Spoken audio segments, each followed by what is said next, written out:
अस्सलाम वालेकुम। Welcome to my channel पाई सवर पाई आमना शाह। आई होप कि आप खुश होंगे।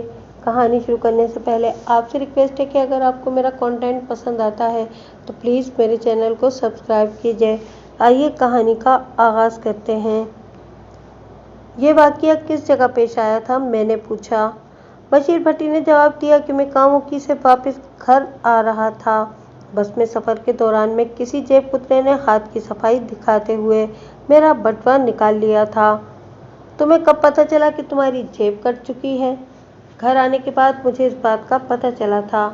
तुम कामुकी क्या लेने गए थे? अपने एक दोस्त से मिलने गया था, बशीर ने जवाब दिया। कामुकी में मेरा एक दोस्त परवेज चीमा रहता है। अब्बा जी भी कई बार उससे मिल चुके हैं। मैंने तस्दीक की नज़र से इफ्तिखार भट्टी की जानिब देखा। वो इस बात में सर हिलाते हुए बोला, बशीर सही कह रहा है।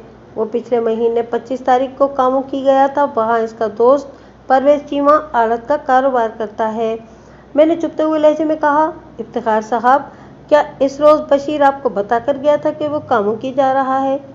वो ताइदी अंदाज में सर को जुम्बिश देते हुए बोला, ये बड़ा फर्माबरदार बच्चा है। जब भी कहीं जाना होता है तो मुझे ज़रूर बताता है। जैसा कि आज ही आपको बता कर गया था कि अपने मामू के पास ख्याली जा रहा है। मेरा लहजा तंज में पूछा हुआ था। इफ्तिखार भट्टी ने कहा, इसमें क्या शक है? इस शक की तफसील तो आप अपने सारे साहब किबला मलिक गफूर से पूछें तो ज़्यादा बेहतर रहेगा। मैंने हकीकत हाल से पर्दा उठाने का फैसला कर लिया। आप कहना क्या चाहते हैं? वो बिखरे हुए लहजे में बोला। सिर्फ इतना कहना चाहता हूँ भट्टी साहब कि आपका नहायत ही फर्माबरदार फर्जंद आज ख्याली नहीं गया था। मैंने बशीर भट्टी को तेज नज़र से घूरते हुए कहा। इफ्तिखार भट्टी बुड़बुड़ाहट से मुशाबा आवाज़ में बोला, फिर ये कहाँ गया था?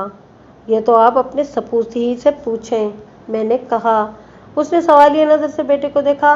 बशीर भट्टी ने बाप की नज़र के जवाब में कुछ कहने की बजाय मेरी जानिब देखते हुए सवाल दाग दिया, आपके पास क्या सबूत है कि मैं आज ख्याली नहीं गया था? सबसे बड़ा सबूत तो हम दोनों तुम्हारे सामने बैठे हैं।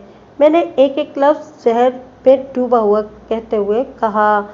एक जानदार सबूत, वहाँ ख्याली में तुम्हारे मामू जान भी हैं। इनसे गुजारा चल जाएगा या कोई और भी सबूत पेश करूं? इफ्तिखार भट्टी ने चौंक कर मुझे देखा और पूछा, क्या आप आज ख्याली भी गए थे? हाँ भट्टी साहब, मैंने ठोस लहजे में कहा। आपके पास से जाने के बाद हम सीधे ख्याली ही गए थे। वहाँ आपके साला साहब ने बताया कि आपके बरखुरदार कई दिनों से वहाँ नहीं गए, बल्कि वो तो बशीर का इंतज़ार भी कर रहे थे।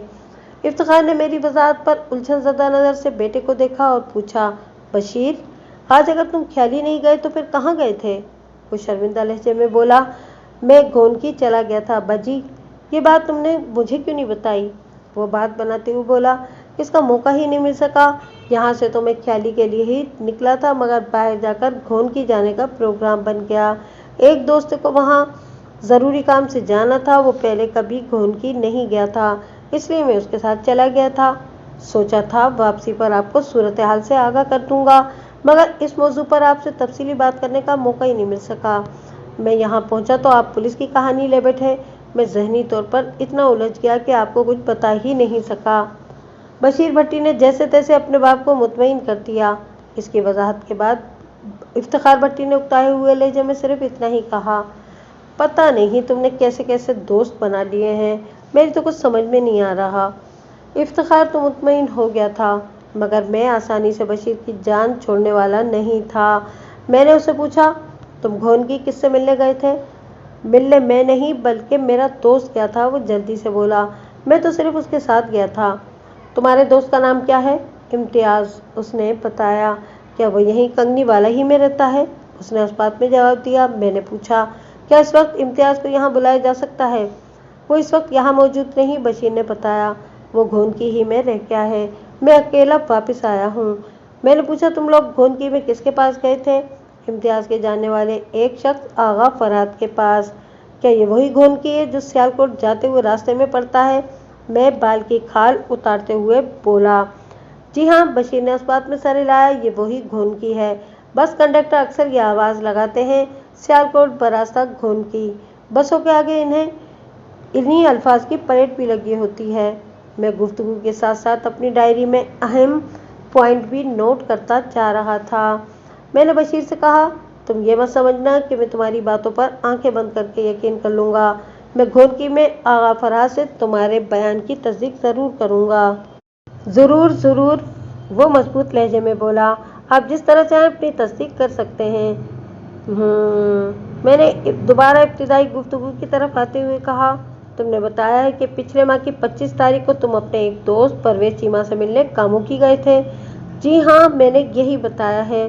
तुम्हारे इस दोस्त की आड़त की दुकान है? मैंने कहा। ज़रा इसके घर का पता और दुकान का महल वकूफ़ बयान करो। मैं एक बंदा कामुकी भेजकर तुम्हारी बात की तस्दीक को चेक करूँगा। बशीर किसी घबराहट या परेशानी में मुब्तला हुए बगैर बोला, परवेज की आड़त की दुकान गल्ला मंडी में है। किसी से भी चीमा बरादर्स का पता पूछा जा सकता है। फिर उसने मुझे परवेज चीमा के घर का एड्रेस भी नोट करा दिया। मैंने पूछा, तुम इस रोज़ कितने बजे कामुकी से बस में सवार हुए थे? बशीर भट्टी ने जवाब दिया, लगभग 2 बजे दोपहर। घर कब पहुंचे थे? कामुकी से कंगनीवाला तकरीबन आधे घंटे का रास्ता है, उसने बताया। कमोबेश इतना ही वक्त मुझे भी घर पहुंचने में लगा होगा।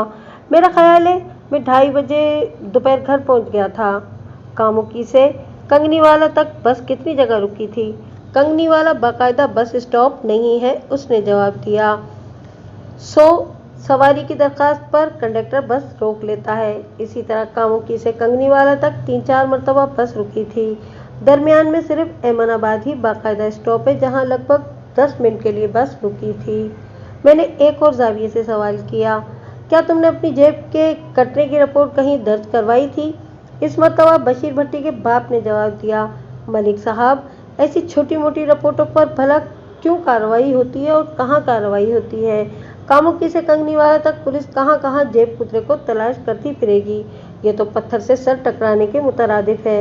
मैंने गहरी संजीदगी से कहा, भट्टी साहब, किसी चीज़ की गुमशुदगी की रिपोर्ट दर्ज कराना का एक ही मकसद नहीं होता कि वो चीज़ पुलिस दस्तयाब करके आपकी झोली में डाल दे।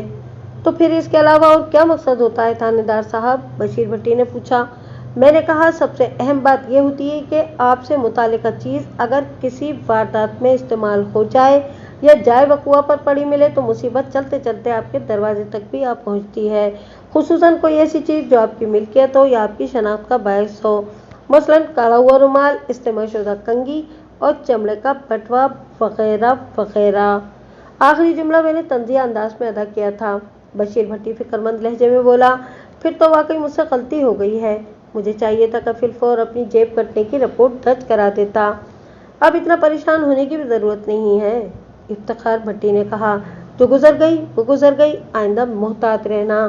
मैंने बराह रास्त बशीर को मुखातिब करते हुए कहा, चलो फिलहाल मैं तुम्हारी कहानी पर यकीन किए लेता हूँ कि तुम्हारा बटुआ किसी जेब तराश ने उड़ाया, रकम निकाल कर वो बटुआ कहीं फेंक दिया, मगर एक बात की वजाहत नहीं होती कि वो तमाम अशिया जाए वारदात पर क्यों पड़ी हुई मिली हैं।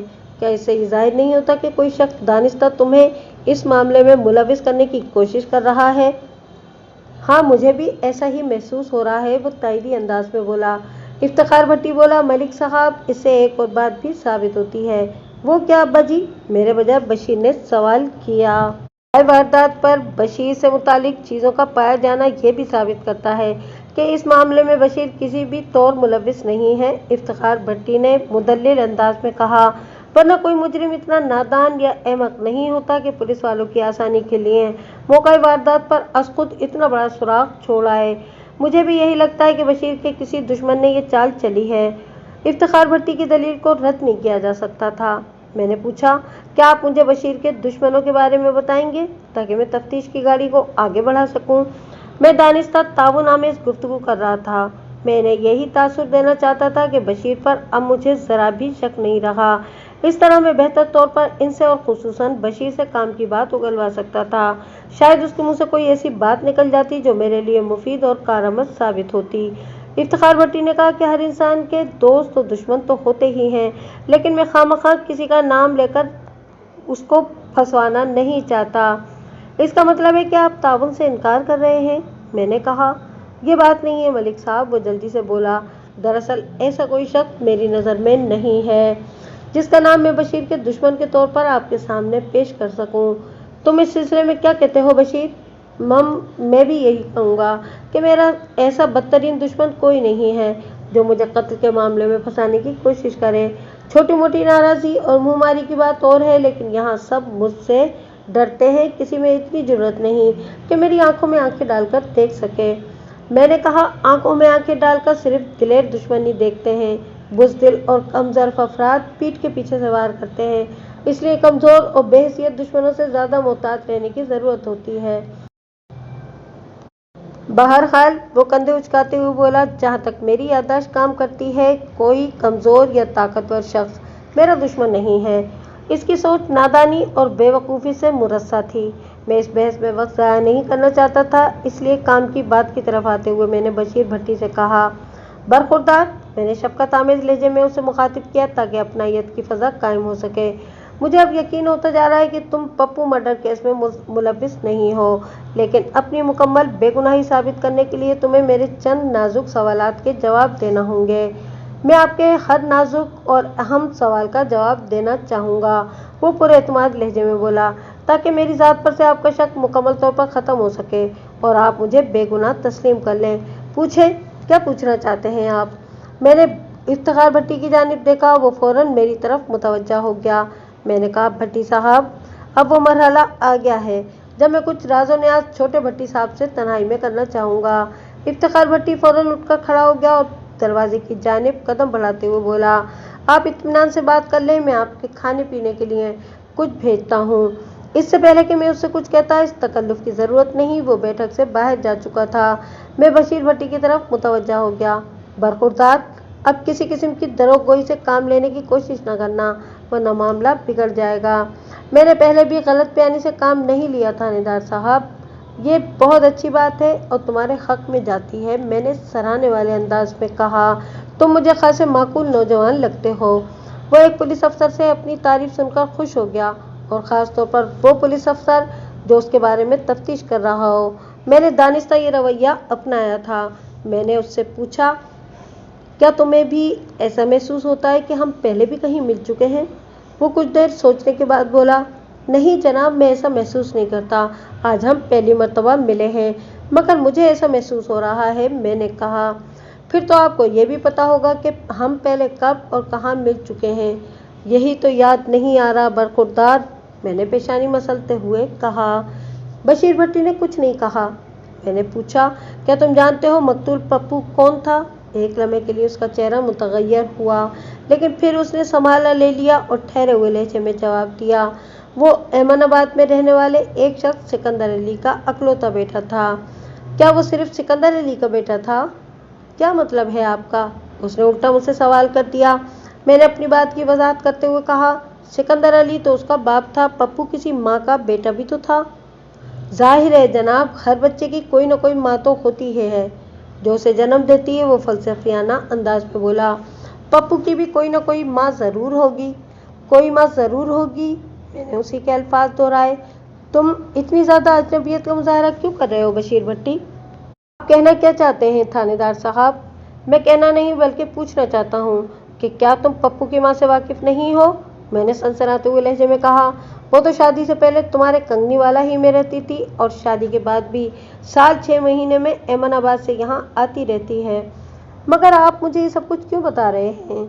वो जुज़बुज़ होते हुए बोला। मैंने कदरे सख्त लहजा इख्तियार करते हुए कहा, बशीर भट्टी, मैं तुम्हें पहले ही तंबीह कर चुका हूँ कि आप किसी किस्म के झूठ का सहारा नहीं लेना। तुम पप्पू की माँ बुशरा को अच्छी तरह जानते हो। एक लम्हे के तवक्कुफ से मैंने इजाफा किया, मैं पूरी छानबीन के बाद ही किसी शख्स को टारगेट बनाता हूँ। तुम्हारे और बुशरा के मामले में मैंने मुकम्मल तहकीक कर ली है। बुशरा तुमसे शदीद मोहब्बत करती थी, मगर तुम्हारी नापाक ख्वाहिश की तकमील के लिए वो तैयार नहीं हुई। नतीजे में तुमने उससे रुख फेर लिया और वो ब्याह कर अहमदाबाद चली गई। इस शादी में वट्टा सट्टा भी एक दबाव की सूरत में मौजूद था। क्या मैं गलत कह रहा हूँ? आप बड़ी हद तक दुरुस्त कह रहे हैं जनाब, वो संजीदा लहजे में बोला। बुशरा जैसी बेवकूफ़ औरत मैंने कहीं नहीं देखी। मैंने इसे यकसर नज़रअंदाज कर दिया था, मगर शादी के बाद भी इसे जब भी मौका मिला मुझे देखने ज़रूर आती थी और तुम्हें तोहफे भी देती थी। मैंने लुकमा दिया, कभी बोस्की का काढ़ा हुआ रेशमी रुमाल और कभी मैंने दानिस्ता जुमला अधूरा छोड़ दिया। वो मेज़ पर रखे बोस्की के रुमाल की तरफ देखकर खिजालत महसूस करने लगा। मैंने कहा, ये तितली और बीबी वाला रुमाल बुशरा ही ने तुम्हें काट कर दिया था ना? उसके पास इनकार की कोई गुंजाइश नहीं थी। नदामत आमेज लहजे में बोला, हाँ थानेदार साहब, ये रुमाल बुशरा ही ने 2 माह पहले मुझे दिया था और बताया था कि डबल बी से मुराद बुशरा और बशीर है। आप यकीन जाने मुझे 450 रुपये के खो जाने का इतना अफसोस नहीं था जितना इस रुमाल की गुमशुदगी का था। इसका मतलब है कि तुम भी उसे छानने लगे हो। आप इसे चाहत नहीं कह सकते, वो अजीब से लहजे में बोला। सच्ची बात तो यह है कि मैंने अपने दिल में बुशरा के लिए कभी वो जज्बात महसूस नहीं किए जिसे मोहब्बत या इश्क का नाम दिया जा सकता हो। एक लम्हे को रुककर उसने कहा, अलबत्ता मुझे बुशरा की दीवानगी और अहमकाना लगाव पर हमेशा अफसोस होता रहता है। मैं स्कूल फितरत शख्स को इश्क मोहब्बत पर कोई लेक्चर देने का हरगिज इरादा नहीं रखता था। चुनाचे बात को असल मौजू की तरफ लाते हुए कहा, अब मेरे एक आखिरी सवाल का जवाब दे दो। वो हमतन गोश हो गया। मैंने अभी तक इसे पप्पू के पोस्टमार्टम की रिपोर्ट के बारे में कुछ नहीं बताया था। मैंने इससे पूछा, जरा सोचकर बताओ, 6 जून की रात 8 और 10 बजे के दरमियान तुम कहाँ थे? अच्छी तरह गौर करने के बाद जवाब देना। अगर तुमने इस सवाल के जवाब में गलत बयानी की तो बुरी तरीके से फंसोगे। और हाँ, ये भी याद रखो, अगर तुमने बार बार बयान बदला तो फिर भी तुम्हारी ही मुसीबत होगी। वो चंद लम्हे गौर करता रहा, फिर सवालिया अंदाज में मेरी तरफ देखते हुए बोला, 6 जून वही तारीख जब पप्पू को कत्ल किया गया था? हाँ बिल्कुल वही तारीख है। मैंने कहा, हमें 7 जून की सुबह इस वारदात की इत्तला दी गई थी। दीन मोहम्मद कुमार ने सबसे पहले झाड़ियों में पप्पू की बेहुरमत लाश देखी थी। खुदा का शुक्र है, वो छत की तरफ देखते हुए बोला, वरना पता नहीं आपका मुझ पर शक खत्म होता भी या नहीं। तुम किस बात के लिए खुदा का शुक्र अदा कर रहे हो? वो बोला, वैसे तो किसी भी बात पर खुदा का शुक्र अदा किया जा सकता है, मगर मैं इस वक्त खास तौर पर इसलिए खुदा का शुक्र अदा कर रहा हूँ कि 6 जून की सुबह से लेकर 7 जून की शाम तक मैं कंगनी वाला में बल्कि गुजरान वाला ही में नहीं था। तुम इस दौरान में कहाँ थे? मैंने ताज्जुब से पूछा। मैं 6 बजे की सुबह घोनकी गया था, उसने बताया, और 7 जून की शाम वहाँ से वापस आया था। मैंने पूछा, तुम्हारे बयान की तस्दीक किस तरह होगी? वो बोला, इस बात की तस्दीक तो अब्बा जी भी कर देंगे कि मैं 6 जून सुबह से 7 जून की शाम तक कंगनी वाला में नहीं था। एक लम्हे के तवक्कुफ के बाद उसने इजाफा किया, और अगर आप घोनकी में मेरी मौजूदगी का पता चलाना चाहते हैं तो मैं वहाँ के चौधरी अशफाक का एड्रेस आपको लिखवा देता हूँ। आप इससे मेरे बारे में पूछ सकते हैं, लेकिन इस सिलसिले में आपसे एक गुजारिश करूँगा। वो क्या भाई? मैंने पूछा। वो बोला, आप घोनकी में चौधरी इश्तियाक के डेरे पर जो भी पूछगछ करेंगे उसका जिक्र आप अब्बा जी से नहीं करेंगे। क्यों भाई? मैंने हैरत भरे लहजे में कहा, क्या तुम लोग चौधरी इश्तियाक के डेरे पर बम बनाते हो? वो झेपे हुए अंदाज पे बोला, ऐसी कोई बात नहीं जनाब। फिर कैसी बात है भट्टी साहब? वो एक आंख दबाते हुए बोला, आप ये समझा करें न थानेदार साहब, मैं कभी कभार वहाँ दिल कशोरी करने चला जाता हूँ। चौधरी इश्तियाक हफ्ते 10 दिन में अपने हाथ चोटी की तवाइफों को बुलाता है, रात भर रक्स व सुरूद की महफिल जमती है, शराब की वहाँ कोई कमी नहीं होती। अब तो आप मेरी बात समझ गए होंगे ना? अच्छी तरह समझ गया हूँ बरखुरदार, मैंने मायना खेज अंदाज में सर हिलाते हुए कहा। आप अपने वादे का पास करेंगे ना? उसने मुझसे कहा। अब्बा जी को मेरी इस मसरूफियत का इल्म नहीं होना चाहिए। मैंने हालात का रुख और बशीर भट्टी के ताबन को देखते हुए इसकी ख्वाहिश के मुताबिक वादा कर लिया। मेरा ख्याल है इसमें ऐसी नुकसान वाली कोई बात नहीं थी। ताहम मैंने वार्निंग देने वाले अंदाज में से कहा, यह मत समझना कि मैं चौधरी इश्तियाक से वहाँ तुम्हारी मौजूदगी के बारे में दरियाफ्त नहीं करूँगा। आप पूरी तरह अपनी तसल्ली कर लें जनाब। वो मजबूत लहजे में बोला, मैंने जब किसी किस्म की गलत बयानी से काम नहीं लिया तो फिर मुझे डरने की क्या ज़रूरत है? मैं किसी भी तौर पर पप्पू मर्डर केस में मुलविस नहीं हूँ। आप घोनकी ज़रूर जाएं ताकि आपको मेरी बेगुनाही का यकीन आ जाए। इस रात जब हम वापस थाने पहुँचे तो 12:30 बज रहे थे। एएसआई को मैंने अगले दिन की छुट्टी दे दी और ख़ुद आराम करने के लिए अपने सरकारी क्वार्टर में चला गया। आइंदा 3 रोज़ में मैंने कामों की और घोनकी बंदे भेजकर बशीर भट्टी के बयान की तस्दीक करा ली। बशीर अय्याश तबे और शौकीन मिजाज ज़रूर था, ताहम वक़ुआ के वक्त वो जाए वारदात से बहुत दूर घोनकी में चौधरी इश्तियाक के डेरे पर मौजूद था। कामोकी के आरती परवेज चीमा ने इस बात की तस्दीक भी की थी कि बशीर का बटवा चोरी हो गया था। बशीर ने इस वाक़ये के बाद परवेज़ चीमा को अपनी जेब कटने की कहानी सुनाई थी। इन हालात के पेश नज़र बशीर भट्टी मेरी शक की जद से निकल गया था, मगर अभी तक पप्पू के कातिल का कोई सुराग नहीं मिला था। रोज़ाना घंटों एएसआई फरीद गौरी से भी इस सिलसिले में मेरी बातचीत होती थी और अमली कोशिशें भी जारी थीं। एक रोज़ फरीद गौरी ने कहा, मलिक साहब, आपने एक अजीब बात नोट की है। कौन सी बात मिस्टर गौरी? वो चंद लम्हे खामोश रहने के बाद बोला, मुझे मकतूल पप्पू के बाप सिकंदर अली का रवैया कुछ गैर फिक्री सा लगता है। वो किस तरह? मैंने पूछा। वो इस तरह जनाब कि फरीद गौरी ने कहा, इस दिन के बाद से उसने हमसे कोई राब्ता नहीं किया। हालांकि हमारे इलाके में इसके बेटे का कत्ल हुआ है। कातिल तक पहुंचने और उसे करारे वाकई सजा दिलवाने के लिए इसे हमारा दरवाज़ा ज़रूर खटखटाना चाहिए था। मैं तुम्हारी बात से इत्तेफाक करता हूँ फरीद, मैंने कहा, मगर इस सिलसिले में कुछ कोताहियाँ हमारी भी हैं। हमारी क्या कोताही है मलिक साहब? मैंने कहा, सिकंदर अली का घर तो मातम कदा बना हुआ होगा। सोयम दसमा वगैरह की मसरूफियत, ताज़ियत करने वालों की आमदोरफ्त और दीगर मसाइल में घिर कर घर वालों की मत मारी गई होगी। ये तो हमारा फ़र्ज बनता था कि खुद वहाँ पहुँचकर हालात का जायज़ा लें।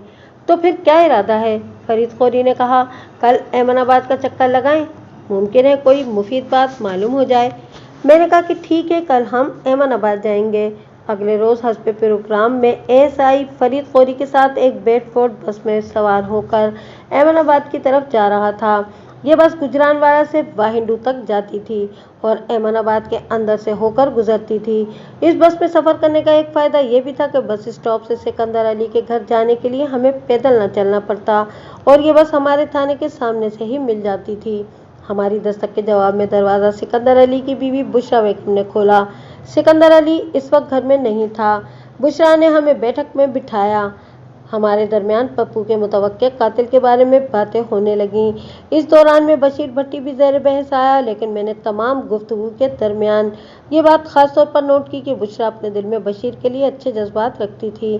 मैंने घुमा फिरा के मुख्तलिफ अंदाज में उससे सवालात किए जिनसे इनके किसी दुश्मन का सुराग मिल सके, मगर कामयाबी हासिल नहीं हुई। हमें वहाँ बैठे हुए तकरीबन आधा घंटा गुजर चुका था कि एक अजीब बात हुई। इस वक्त तक सिकंदर अली घर वापस नहीं आया था। बुशरा ने चौंकने वाले अंदाज में एएसआई के खात की तरफ इशारा किया और चीख से मुशाबा लहजे में बोला, यह आपके पास कहाँ से आ गई? बुशरा के सवाल पर मैंने और फरीद गौरी ने बैक वक्त इस तरफ देखा जिधर बशीर अपनी उंगली से इशारा कर रहा था। मैंने देखा कि एएसआई की एक उंगली में चांदी की एक अंगूठी नजर आ रही थी जिसमें कीमती अकीक जड़ा हुआ था। मैंने इससे पहले फरीद के हाथ में ये अंगूठी नहीं देखी थी। बुशरा ने दोबारा इस्तफसार किया कि ये अंगूठी आपको कहाँ से मिली है जनाब? अब मैंने भी एएसआई से यही सवाल किया। बोलते क्यों नहीं फरीद? बुशरा की बात का जवाब दो। मैंने पहले तुम्हारे पास कभी ये अंगूठी नहीं देखी। एएसआई ने बताया कि यह अंगूठी आज सुबह मैंने कांस्टेबल आरिफ से ली है। उसने अपने हाथों में पहन रखी थी, मैंने मांगी तो उसने मुझे दे दी। मुझे यह अंगूठी पसंद आ गई थी, इसलिए मैंने अपनी उंगली में पहन ली। मैंने बुशरा को मुखातिब करते हुए सवाल किया, तुम इस अंगूठी के बारे में इतनी शिद्दत से क्यों इस्तफसार कर रही हो? मैं इसलिए पूछ रही हूँ कि यह अंगूठी सिकंदर अली की है, बुशरा ने जवाब दिया। जब से पप्पू को गुस्सा पेश आया है मैंने उसके हाथ में यह अंगूठी नहीं देखी। कई मरतबा इससे पूछ चुकी हूँ, वो हर मरतबा यही जवाब देता है कि अंगूठी कहीं गुम हो गई है। सूरत हाल अचानक ड्रामाई रंग इख्तियार कर गई थी। जो अंगूठी सिकंदर अली की मिल्कियत थी वो कांस्टेबल आरिफ के पास किस तरह पहुंच गई, ये बात समझ में नहीं आ रही थी। इस बात का जवाब कांस्टेबल आरिफ ही दे सकता था। कहा मैंने एक मरतबा बुशरा से भी तस्दीक करना ज़रूरी समझा। मैंने कहा, बुशरा क्या तुम्हें यकीन है कि ये वही अंगूठी है जो सिकंदर अली के पास होती थी? मुझे अच्छी तरह यकीन है, वो पूरे वसूख से बोली। मैं इस अंगूठी को लाखों अंगूठियों में शनाख्त कर सकती हूँ। मैंने उठते हुए कहा, हम दोबारा आएंगे। तुम वादा करो जब तक हम यहाँ न पहुँच जाएं तुम सिकंदर अली से इस गुमशुदा अंगूठी का जिक्र नहीं करोगी। ये बहुत ज़रूरी है, तुम मेरी बात समझ रही हो ना? उसने इस बात में सर हिलाया। हम कुछ ही देर बाद अपने थाने में मौजूद थे। मैंने फौरन कांस्टेबल आरिफ को अपने कमरे में बुला लिया और अंगूठी के हवाले से इस पर सवालात की बौछार कर दी। वो बेचारा पहले तो बौखला गया, बाद में उसने सब कुछ सच सच बता दिया। मुझे ये अंगूठी इस रोज़ जाए बकुआ से मिली थी, झाड़ियों में फंसी हुई थी ये। मुझे याद आया कि 7 जून की सुबह हमारे साथ जो कांस्टेबल जाए बकुआ पर गए थे, इनमें एक नवाज अली और दूसरा मोहम्मद आरिफ था। बादशाह यही दोनों कांस्टेबल पप्पू की लाश के साथ सरकारी अस्पताल भी गए थे। इस केस की तमाम गुमशुदा कड़ियां जैसे एकदम आपस में मिल गई थीं। ये बात पाए सबूत को पहुंच गई थी कि इस रोज सिकंदर अली जाए वकुआ पर मौजूद था। ये एक खौफनाक इंकिशाफ था और इससे भी ज्यादा मजीद खौफनाक ये सवाल था कि क्या सिकंदर अली खुद ही अपने बेटे का कातिल था। मैंने आरिफ से मजीद पूछगछ आइंदा के लिए मौकूफ कर दी और एएसआई के साथ दोबारा एमनाबाद पहुंच गया। इस वक्त तक सिकंदर अली घर आ चुका था। बुशरा ने अक्लमंदी का मुजाहरा करते हुए सिकंदर अली को हमारी आमद के बारे में कुछ नहीं बताया था। हमारी दस्तक पर दरवाजा बुशरा ने खोला तो उसके अक़ब में सिकंदर अली की झलक भी दिखाई दी। हम पर नजर पड़ते ही उसके मुंह से पुलिस का लफ्ज निकला और वह घर के अंदरूनी हिस्से की जानिब भागा। ये चोर की दाढ़ी में तिनके वाली बात थी। इससे मेरे शक को तकवीत मिली। मैंने थोड़ी भाग दौड़ के बाद एएसआई की मदद से सिकंदर अली को गिरफ्तार कर लिया। वो हमारी हिरासत में बहुत तड़पा मचला, लेकिन जब मैंने इससे इसकी अंगूठी के बारे में इस्तफसार किया तो उसके चेहरे पर सरसों खिल उठी। वो नहीब सी आवाज में मिनमिनाया, तो गोया आपको सब कुछ पता चल गया। ये गोया उसके जुर्म का इब्तिदाई इकरार था। हम उसे अपने साथ थाने ले आए। इस रात हमें उस पर थोड़ी बहुत मेहनत करनी पड़ी। थोड़ी सी कोशिश ने उसे एतराफ़े जुर्म पर मजबूर कर दिया। इसने पुलिस की हिरासत में जो इकबाली बयान दिया उसका खुलासा कुछ इस तरह था। वो बुशरा और बशीर भट्टी के ताल्लुकात से बड़ी हद तक आगाह हो चुका था। जब उसे मालूम हुआ कि बुशरा शादी से पहले ही बशीर को पसंद करती थी और अब भी मौका महल देखते हुए उससे मिलती रहती है। इस वक्त तक बहुत देर हो चुकी थी, क्योंकि इस वक्त तक हामिद अली और पप्पू 2 साल का हो चुका था। जब एक मौके पर सिकंदर को बशीर भट्टी को देखने का इत्तेफाक हुआ तो उसके तन बदन में आग सी लग गई। पप्पू की शक्ल बड़ी हद तक बशीर भट्टी से मिलती जुलती थी। वो अपनी औलाद को बशीर का गुनाह समझा, हालांकि बुशरा की पाकीज़गी में कोई कलाम नहीं था। उसकी सोचों, उसके ख्यालों और उसके जज्बात में हर वक्त बशीर भट्टी रहता था। चुनाचे उसने एक ऐसे बच्चे को जन्म दिया जो सूरत शक्ल में बशीर से मुशाबह था, मगर ये बात सिकंदर की समझ में नहीं आ सकती थी। वो दिन रात अपनी बीवी और बशीर भट्टी से इंतकाम लेने के बारे में सोचने लगा। उसे अपने बेटे से भी नफरत होती जा रही थी, क्योंकि वो इसे बशीर की नाजायज औलाद समझता था। फिर एक रोज उसे इन नापसंदीदा अफराद से इंतकाम लेने का जरिया हाथ आ गया। वो हस्बे मामूल एमनाबाद के बस स्टॉप पर फल बेच रहा था कि एक शख्स फल खरीदते हुए अपना बटुआ वहां भूल गया। उसने बटुआ खोलकर देखा तो उसके होश उड़ गए। इस बटुए में बुशरा के हाथ का काढ़ा हुआ बोस्की का रुमाल पड़ा हुआ था और एक अदद कंघी भी मौजूद थी। सबसे अहम चीज बशीर की छोटी सी तस्वीर थी। तस्वीर ना भी होती तो इसके समझने के लिए रुमाल ही काफी था कि वो बटुआ बशीर भट्टी का होगा, क्योंकि वो मज़कूरा रुमाल को बुशरा के हाथ में काटने के दौरान में देख चुका था। सिकंदर अली समझ गया कि वो बटुआ किसी जेब कुतरे की मेहरबानी से इस तक पहुंच गया था, क्योंकि इसमें रकम नाम की कोई चीज़ मौजूद नहीं थी। जेब कुतरों को सिर्फ रकम से सरोकार होता है, बाकी चीज़ों को वो यूं ही कहीं ना कहीं फेंक देते हैं। सिकंदर अली ने एक तीर से 2 शिकार करने का मंसूबा बनाया। वो जिस बच्चे से नफरत करता था उसे कत्ल करके बशीर भट्टी को फंसाने का इरादा बांधकर वो मुनासिब मौके का इंतजार करने लगा। फिर 6 जून की शाम वो चुपके से पप्पू को अपने साथ लेकर नहर के किनारे झाड़ियों में आ गया। एमनाबाद से एक कच्चा रास्ता भी इस तरफ आता था जो उसके मंसूबे के लिए ज्यादा मुनासिब था। इस शकील कर बेरहम ने एक गलत फहमी की बिना पर खुद अपने हाथों से अपने लख्त जिगर का गला घूट डाला और उसकी लाश झाड़ियों में फेंक कर वापिस चला गया। बशीर भट्टी को फंसाने के लिए वो बटुआ, बोस्की का रुमाल और कंघी वगैरह जाए वकुआ के करीब ही फेंक गया था, मगर वो खबीस इंसान ये नहीं जानता था कि कुदरत इसके इस कभी फेल पर तिल मिला रही थी और इसे भयानक अंजाम से दो चार करने का मंसूबा बना रही थी। ये बशीर भट्टी की खुशकिस्मती और सिकंदर अली की सजा थी। जो बशीर भट्टी वकुआ के रोज गोइंकी गाया हुआ था और सिकंदर अली के हाथ की अंगूठी जाए वकुआ के नजदीक झाड़ियों में गिर गई थी। कुदरत को जब कोई काम करना होता है तो इसी तरह असबाब पैदा हो जाते हैं। शक, हसद और शिक को इसीलिए सख्ती से मना किया गया है। जब शक का बीज दिल में जड़ पकड़ लेता है तो फिर तबाही और बर्बादी ही सामने आती है। काश सिकंदर अली ने अपनी बीवी के किरदार पर शक न किया होता तो आज सब कुछ उसके पास होता। वो इसी शक की आग में जलकर अपने बेटे को कत्ल कर बैठा, दुनियावी कानून की सजा मिलने से पहले ही। اس کے ضمیر نے اسے فیصلہ سنا دیا۔ جب اسے پتہ چلا کہ اس کی بیوی پاک دامن اور آبرومند تھی تو اس خیال سے ہی اس کا دماغ الٹ گیا کہ وہ اپنے ہاتھوں سے اپنے بیٹے کا گلا گھونٹنے کا مرتکب ہوا ہے۔ ایک خبط الحواس اور پاگل دماغ شخص کو کیا سزا دی جا سکتی ہے؟ میں نے اپنا فرض پورا کرتے ہوئے اسے عدالت کے حوالے کر دیا تھا۔